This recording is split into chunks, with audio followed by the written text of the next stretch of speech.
Salut à toi qui m'écoutes. Ce matin, j'aimerais vraiment te parler par rapport au titre que l'on a dans l'Église. Pasteur, prophète, apôtre. Beaucoup de personnes font des scandales parce qu'on ne les appelle pas par leur titre. Pasteur, prophète. J'aimerais rappeler à chacune de ces personnes que ce n'est pas le plus important. On peut t'appeler pasteur sans que Dieu te reconnaisse pasteur. On peut t'appeler prophète sans que Dieu ne te reconnaisse prophète. Tu peux avoir n'importe quel titre que tu veux. Le plus important, c'est ce que tu en fais.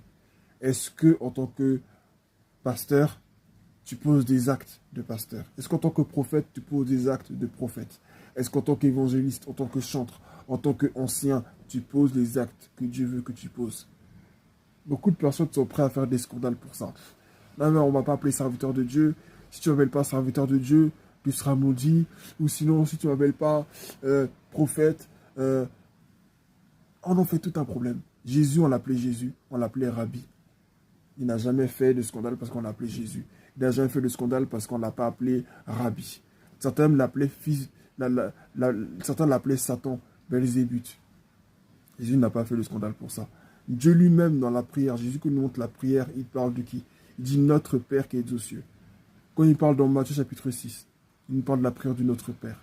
Quand il dit tu rentres dans la chambre secrète, il dit tu parles à ton Père qui est là dans le secret, il est là, il voit, il te le rendra. Donc, Jésus nous parle de quand tu t'adresses à Dieu, tu dois l'appeler Père. Il aurait pu dire, appelle le Créateur, Roi des rois, Tout-Puissant. Non, il a dit, appelez-le Père. Parce que sa volonté, c'est qu'on ait une relation étroite avec lui.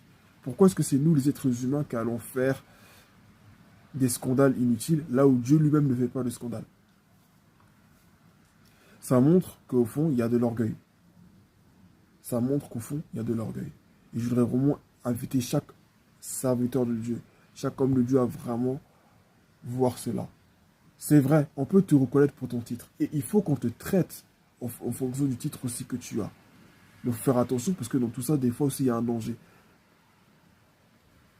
Non seulement l'orgueil, mais en plus de cela, ceux aussi qui n'ont pas ce titre-là, on les traite moins bien.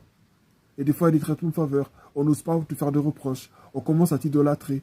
Pourquoi? Parce que c'est ce que tu as crié, en fait, par ce genre de règles-là. On est tous chrétiens, on est tous des enfants de Dieu. Je t'en supplie, arrête. Je vous en supplie, il faudra qu'on arrête avec ce genre de scandale inutile. Le plus important, ce n'est pas le titre que tu portes, mais c'est ce que tu en fais. Que tes actes soient en concordance avec le titre que tu portes. Tu es un enfant de Dieu avant tout. Que Dieu te bénisse. Amen.